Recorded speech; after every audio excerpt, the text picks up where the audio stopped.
سے آگاہ کریں جو آپ کو حکومت نہیں سننے دیتی. اکانومی پہ واپس آتے ہوئے اور اس کو اس صورتحال سے جوڑتے ہوئے جو یہاں پہ ایک ایسی صورتحال ہے پولیٹیکل کہ اس قسم کی ریپریشن کم از کم میں نے اپنی زندگی میں نہیں دیکھی, ضیاء الحق کے دور میں نہیں دیکھی. آپ کل کی ایک نیوز آئٹم دیکھ لیں جو دنیا کے حالات ہیں.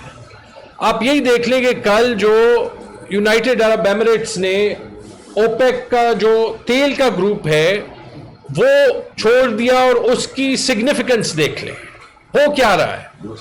یہ جو مشرق وسطیٰ میں جنگ ہے, اس کے بعد دنیا کا ہر ملک جو خود مختار رہنا چاہتا ہے وہ اپنی پرائیورٹیز دوبارہ سے دیکھ رہا ہے. آپ یورپ میں دیکھ لیں, پورا یورپ جو ہے وہ اپنا امریکہ کے ساتھ رشتہ, اپنی اکانومی, اپنا ڈیفنس دوبارہ دیکھ رہا ہے. آپ چائنا دیکھ لیں, آپ انڈیا دیکھ لیں, آپ مشرق وسطیٰ کے ممالک بھی دیکھ لیں. جو یونائٹڈ عرب ایمریٹس کر رہا ہے اپنے انٹرسٹ میں کر رہا ہے نا, کسی کو یہاں پہ پسند ہو یا نہ ہو. پاکستان اس صورتحال میں کیا کر رہا ہے اور کیا پولیٹیکل سٹیبلٹی, اس سے زیادہ ضروری چیز ایسے حالات میں ہو سکتی ہے کہ ملک, تاکہ ملک جو ہے وہ سارے مشکل فیصلے عوام کی سپورٹ کے ساتھ کر سکے. تو پہلی بات یہ تھی. دوسری بات یہ کہ جتنی معیشت خراب ہوتی ہے اتنے حکومت کے سپوکس پرسن آپ کو جو ہے وہ جھوٹ پہ جھوٹ بولتے ہیں کہ دیکھیں جی ہم نے معیشت تبدیل کر دی. میں اس کی مثال کل فائنانس منسٹر اورنگزیب صاحب کی تقریر کا جواب دیتے ہوئے ہی دوں گا, جو انہوں نے کل ای یو میں وہاں پہ کوئی بزنس لیڈرز کو تقریر دی تھی, میڈیا میں بڑی وائڈلی رپورٹ ہوئی تھی. 4 پوائنٹ انہوں نے کہے تھے. پہلا پوائنٹ یہ کہ جی پاکستان نے بڑا کارنامہ کر دیا ہے کہ ہم دوبارہ کیپٹل مارکیٹس میں انٹر ہو گئے ہیں اور کیپٹل مارکیٹ سے پیسہ لے لیا. یہ میں نے کیپٹل مارکیٹس کا لفظ کیوں استعمال کیا؟ یہ اس لیے استعمال کیا کہ ان کا طریقہ ہے یہ کہنے کا کہ ہم مزید قرضے لے رہے ہیں. یہ کوئی کامیابی ہے؟ زبیر صاحب نے آپ کو کہہ دیا یہ 4 سال میں پاکستان پہ ٹوٹل قرضہ تقریباً ڈبل ہوا ہے. جو پچھلے 75 سال میں, جس میں ماں سوا 3 سال کے اسی نظام کی حکومت رہی ہے, ون وے اور دی ادر, 40 ارب پہلے انہوں نے ڈالے, اب تقریباً 40 ارب دوبارہ ڈالے. تو یہ وہ پہلی کامیابی ہے جو فائنانس منسٹر نے کل بتائی. دوسری بات انہوں نے کہی کہ پاکستان بڑا بزنس فرینڈلی ہے, اپنی انویسٹمنٹ لائیں. یہ بھی جو ہے ہم آپ کو کہہ چکے ہیں, بار بار کہہ چکے ہیں کہ فی الحال پاکستان میں انویسٹمنٹ 13% اور فورن انویسٹمنٹ تاریخ کے کم ترین سطح پہ ہے, اور فورن انویسٹمنٹ جو ہے وہ پچھلے سال کے مقابلے میں بھی 30% کم ہے. لیکن جب زبیر صاحب جب وہاں پہ اورنگزیب صاحب یہ کہہ رہے تھے کہ انویسٹمنٹ یہاں پہ لائے, تو کیا انہوں نے یہ کہا کہ پچھلے 2-3 ہفتوں میں یو ایس ایمبیسی نے پیپسی کے لیے, یو کے ایمبیسی نے ہیلمور پاور کے لیے, اور اسی ای یو نے جہاں پہ وہ تقریر دے رہے تھے اور یہ سارے فیکٹس بتا رہے تھے, انہوں نے ماسک کمپنی ہے ان کے لیے اورنگزیب صاحب کی حکومت کو ایک خط لکھے کہ بھائی یا ہماری انویسٹمنٹ جو یہاں پہ ہے یا جو ہم لانا چاہتے ہیں وہ خطرے میں ہے, کیونکہ آپ کی حکومت جو ہے وہ کچھ تعاون نہیں کر رہی.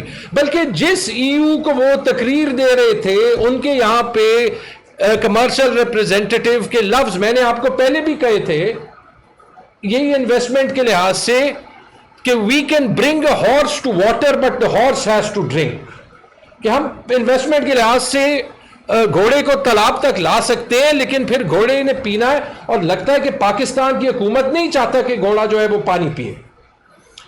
دوسری بات. تیسری بات انہوں نے ریفارم کی بات کی. یار کیا ریفارم؟ مجھے بتائیں کہ کون سا ریفارم ہوا ہے. چلیں وہی انہی کو بات کر رہے تھے. آئی ایم ایف اور ورلڈ بینک کی رپورٹس خود ہی کھول دیں جو کہہ رہے ہیں کہ پاکستان کی معیشت میں کوئی ریفارم نہیں ہوا, پاکستان کی یہ معیشت جو ہے وہ ختم شد ہے, اس میں اور کوئی پوٹینشل نہیں ہے. جب آپ پیٹرول کی قیمت بھی آئی ایم ایف کی اجازت کے بغیر نہیں سیٹ کر سکتے تو آپ نے کیا ریفارم کیا ہے؟ ٹھیک ہے جی, پھر انہوں نے بات کی کہ جی ایس پی پلس پہ، جی ایس پی پلس بڑا ضروری ہے، پاکستان کے لیے بڑا ضروری ہے، ہم بھی مانتے ہیں بڑا ضروری ہے، اور کہ اس کو کچھ نہیں ہونا چاہیے. لیکن وہاں پہ یہ کہتے ہوئے اورنگزیب صاحب نے یہ کہا کہ اگر جی ایس پی پلس اتنا ضروری ہے تو جن چیزوں سے وہ جڑا ہوا ہے، ہیومن رائٹس، الیکشن، ٹھیک ہے جی، فری اسپیچ، کہ اس پہ حکومت کا ٹریک ریکارڈ کیا ہے، کیا حکومت خود جو ہے وہ جی ایس پی پلس کو خطرے میں ڈال رہی ہے. اور آخری بات، اورنگزیب صاحب جو ہیں، چونکہ وہ اسی ای یو کے سٹیزن ہوتے تھے، میرے خیال میں نیدرلینڈس کے، ہالینڈ کے، تو ان کو جمہوریت کا بھی پتہ ہوگا، الیکشن کا بھی پتہ ہوگا، تو ان سے ایک ریکویسٹ ہے اگر وہ ابھی واپس نہیں آئے کہ وہ ای یو والوں کو یہ تو کہیں کہ جو ان کی 2024 کی الیکشن کی رپورٹ تھی وہ پبلش کر دیں، کیونکہ ابھی تک تو انہوں نے آپ کے کہنے پہ نہیں کی. ٹھیک ہے جی. تو یہ رہا اورنگزیب صاحب کے معیشت کا ٹریک ریکارڈ اور اس کی اصلیت. دوسری بات جی، یہ حکومت کا حال آپ جو ہے وہ اسی یہ ایران اور امریکہ اور اسرائیل کی جنگ میں ان کی ایکشن سے دیکھ سکتے ہیں کہ ان کے ایکشنز ہیں کیا، ان کا عوام پہ اثر کیا ہے، اور ایکچولی ان کی پالیسی میکنگ کے پیچھے عقل کیا ہے. آج ایک ہیڈ لائن دیکھی، شاید پرائم منسٹر صاحب کہہ رہے تھے یا کوئی اور وزیر کہہ رہے تھے کہ جی آسٹیریٹی، یعنی یہ جو کفایت شاہی جو ہے وہ یہ بڑی ضروری ہے، اور اس پہ جو ہے وہ سارے ملک کو جو ہے وہ کرنا ہے. گلف سٹریم جیٹ خریدتے وقت تو یہ آپ کو نہیں آسٹیریٹی یاد آئی، لیکن مزید اس میں ایکشن دیکھ لیں. میں کل دیکھ رہا تھا، اسی وفاقی حکومت نے پورے پاکستان میں جمعے کے دن سکول جو ہیں وہ بند کیے ہیں. 1.5 لاکھ سرکاری سکول ہیں پاکستان میں، باقی کوئی 2 لاکھ پرائیویٹ سکول ہیں، جس میں 1.5 لاکھ مطلب 1,90,000 جو پرائیویٹ سکول ہوں گے ان کی فیس 2,000 روپے سے کم ہوگی. یہ جو سرکاری سکول ہیں، میں پچھلے 2 دن میں 5 وزٹ کیے، کسی بھی سرکاری سکول میں 5 بچے دکھا دیں جو کہ گاڑی میں سکول آتے ہیں. فیول جو ہے وہ کنزرو کرنے کے لیے جمعے کی چھٹی دی ہوئی ہے نا. آپ کہتے ہیں 25 ملین بچے اسکول سے باہر ہیں، آپ کہتے ہیں کوئی جو ہے وہ پڑھتا نہیں ہے. ٹھیک ہے جی، آپ نے ٹریڈ آف کیا کیا کہ آپ نے وہ سرکاری اسکول جو ہے وہ اپنے آپٹکس کے لیے بند کیے. وہ 25 ملین بچوں کو چھوڑے، جو 60 ملین بچے اسکولوں میں ہیں ان کی پڑھائی آپ نے تباہ و برباد کی صرف اپنا بیانیہ بنانے کے لیے. کہتے ہیں کہ وہ زوم میں پڑھے. میں وہاں پہ وہ ہیڈ ٹیچر سے پوچھ رہا تھا کہ جی آپ زوم پہ پڑھاتے ہیں؟ وہ ہنسنے لگے، میں بھی ہنسنے لگا. مجھے بتا دیں کہ پاکستان کے رورل ایریا میں کہاں وہ بچے ہیں جو سرکاری اسکول جاتے ہیں جو زوم پہ جو ہے وہ جمعے کے دن پڑھیں گے. یہ پالیسی میکنگ ہے. 17 سیٹوں سے آپ آتے ہیں تو پھر آپ کو جو ہے وہ عوام کے نیڈز کی سمجھ یہی ہوتی ہے. تیسری بات جی، یہ انرجی کرائسس کی بات ہوئی، اور جتنا مس مینج یہ انرجی کرائسس ہوا ہے وہ تو ہم سب کو جو ہے، جو 25 کروڑ پاکستانی ہیں ان کو ہر روز یاد آتا ہے، کیونکہ ہر روز جو ہمیں حکومت ریلیف دیتی ہے ہمارا بل کم کرنے کے لیے، جس کو لوڈ شیڈنگ بھی کہا جاتا ہے ہماری زبان میں، حکومت اس کو ریلیف کہتی ہے. 6 گھنٹے 7 گھنٹے 8 گھنٹے، اور پھر ہمارے جیسے صوبے میں جہاں اسد کیسر صاحب اور میں اور اخنزادہ بلونگ کرتے ہیں 22 گھنٹے. اس کا حل نہیں نکالا. بجلی کے بل دیکھیں تو میں اپنا بل دیکھا تو جو بل تھا اس پہ ٹیکسز، سر چارجز، پھر سر چارجز پہ ٹیکسز، پھر فیول پرائس ایڈجسٹمنٹ، پھر فیول پرائس ایڈجسٹمنٹ پہ ٹیکسز، پھر اس کے بعد انکم ٹیکس، پھر انکم ٹیکس پہ سر چارج. پتہ نہیں اس پہ کیا کیا ہے. وہ بل کوئی پی ایچ ڈی تو پہلے چاہیے کہ سمجھ آئے کہ وہ بل بنا کیسے ہے، کہ اس میں یونٹ کا ریٹ کیسے. بہرحال میں نے لگایا، میرے بل میں 80 روپے فی یونٹ مجھے چارج آ رہا تھا. ٹھیک ہے جی. حال یہ ہے کہ بجلی کے نظام کا فی الحال یہ حال آپ نے 4 سال میں نکالا ہے کہ یہ پچھلے چند مہینوں میں گردشی قرضے کوئی 300 ارب روپے دوبارہ زیادہ ہو گئے. یہ کارنامہ ہے. پینک میں لوڈ شیڈنگ کم کرنے کے لیے آپ نے تربیلا ڈیم سے جو پانی چھوڑا، 2 دن پہلے آپ کہہ رہے تھے کہ پانی اس لیے نہیں چھوڑ سکتے کہ زراعت کو ضرورت ہے. آپ نے کوئی 30,000 کیوسیک پانی چھوڑا. اب یہ بتا دیں کہ ایک دم جو ہے وہ پاکستان کے سارے کسانوں کو پانی کی ضرورت پڑ گئی، یا یہ سارا جو ہے وہ اب عریبین سی میں بہہ جائے گا، اور جب کسانوں کو ضرورت ہوگی تو پانی نہیں ہوگا، اور جب گرمی زیادہ ہوگی تو لوڈ شیڈنگ بھی زیادہ ہوگی.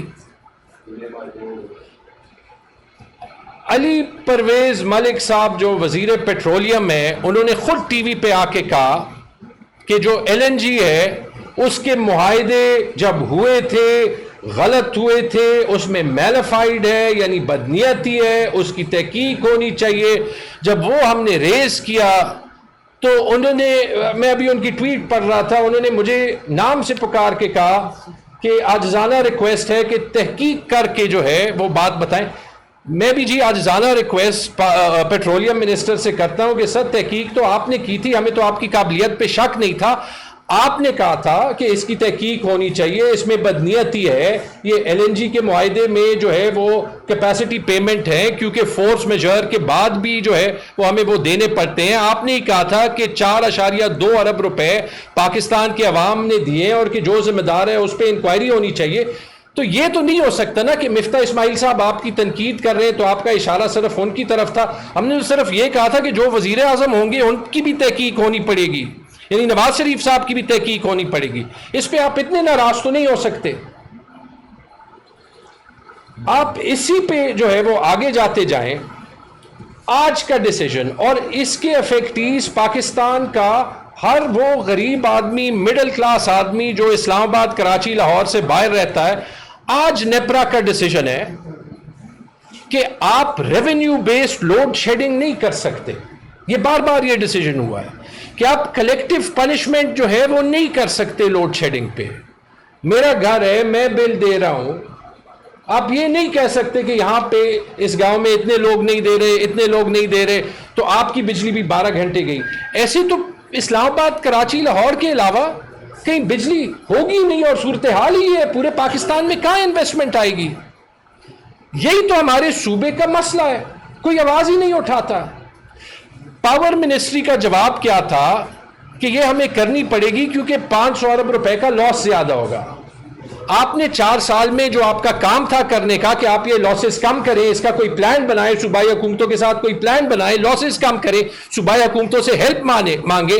اس کی جگہ آپ کو یہ آسان حل مل گیا، فیڈر آف کریں، 12 گھنٹے لوڈ شیڈنگ کریں. بجلی ایک بنیادی حق ہے. میں نے آپ کو ایجوکیشن کے لحاظ سے بتا دیا، اسی 2-3 مہینوں کی پالیسی میکنگ. میں نے آپ کو بجلی اور گیس کے لحاظ سے بتا دیا. آگے بھی جاتے ہیں، سروس ڈیلیوری کا بیڑا غرق کیسے ہو رہا ہے. یہ ابھی جو فیڈرل ہیلتھ منسٹر ہیں انہوں نے یہ تو مانا کہ یہ پچھلے سال میں ریکارڈڈ، پتہ نہیں ان ریکارڈڈ کتنے، 84,000 HIV کے کیسز ہیں. 84,000. انہوں نے خاص یہ کہا کہ تونسا میں جنوری 2026 کے بعد کیس نہیں آیا. انہوں نے یہ نہیں کہا کہ جو جنوری 2025 سے دسمبر 2025 تک تونسا میں ایک سکینڈل کے ایمرج ہونے کے بعد 331 بچوں کو HIV ہوا کیونکہ پنجاب کے اسپتالوں میں سرنج ری یوز ہو رہی ہے. کہ اس کی وفاقی حکومت کیا تحقیق کر رہی ہے، کہ اس کی مریم نواز شریف کی حکومت کیا تحقیق کر رہی ہے.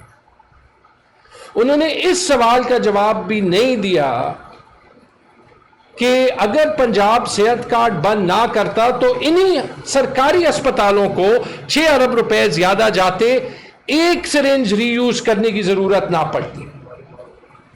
اور انہوں نے یہ جواب بھی نہیں دیا کہ 11 ارب روپے جس سے ایک گلف سٹریم جیٹ ہوتا ہے، اور دنیا میں ایک ہی حکومت ہے، سب نیشنل حکومت، جس کے چیف منسٹر کے پاس ایک ایسے جہاز ہے.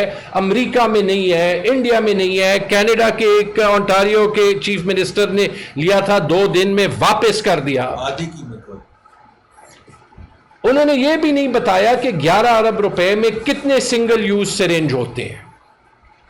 میں آپ کو بتاتا ہوں، 50 کروڑ سے 1 ارب، 10-15 روپے کا ایک سرنج آتا ہے، 30 روپے کا آتا ہے. آپ کہتے ہیں کہ ہم اس لیے جہاز لیتے ہیں کہ ہم جی اتنے مالدار ہیں، دنیا کی کوئی اور حکومت نہیں، دنیا کی کسی اور حکومت نے یہ نہیں لیا at the sub national level. 50 crore سے 1 ارب سرنج آپ اس پہ جو ہے وہ سنگل یوز کے لے سکتے تھے. یہ ہے اس حکومت کی پرائیورٹی اور یہ ہے اس حکومت کی ڈیسیجن میکنگ. آخری پوائنٹ اسپیکر صاحب نے کہا اور میں ثناء اللہ بلوچ صاحب کی بات کو بھی جو ہے وہ بڑھاتے ہوئے یہ کہوں گا، پاکستان ایک فیڈریشن ہے، وفاق ہے.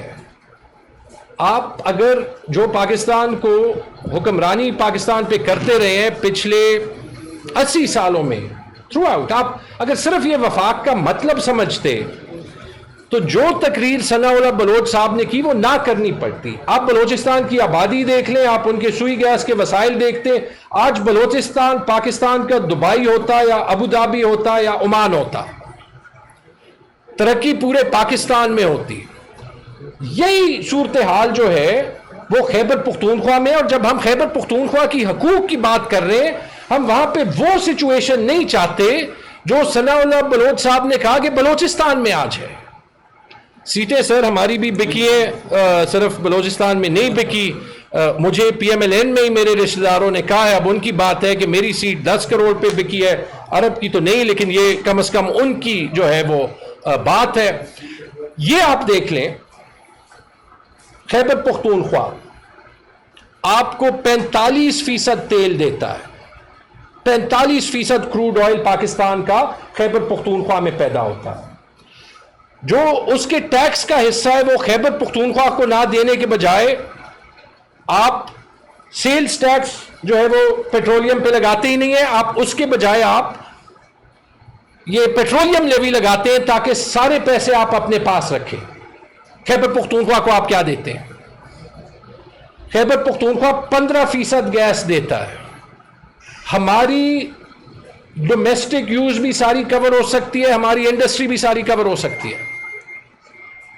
آپ یہ نہیں کہتے کہ خیبر پختونخوا کی گیس لیتے ہوئے جو آئین میں میرے خیال میں آرٹیکل 157 یا 158 میں سلمان جو فرسٹ یوز آف گیس کا ہے، جو وہاں پہ لکھا ہے کہ فرسٹ یوز آف گیس کا حق خیبر پختونخوا کا ہے، وہ آئین کو توڑتے ہوئے آپ خیبر پختونخوا کو کیا دیتے ہیں؟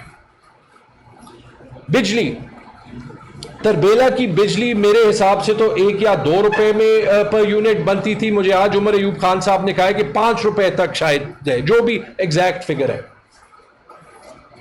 1973 کا آئین جب بنا تو جو یہ ہائیڈرو پاور کا نظام بنایا گیا تھا، اس بنیاد پہ بنایا گیا تھا کہ آپ ہمیں جو ہے وہ بجلی پیدا کرنے دیں بڑے ڈیمز کے تھرو، آپ کو ہم سارا منافع دیں گے.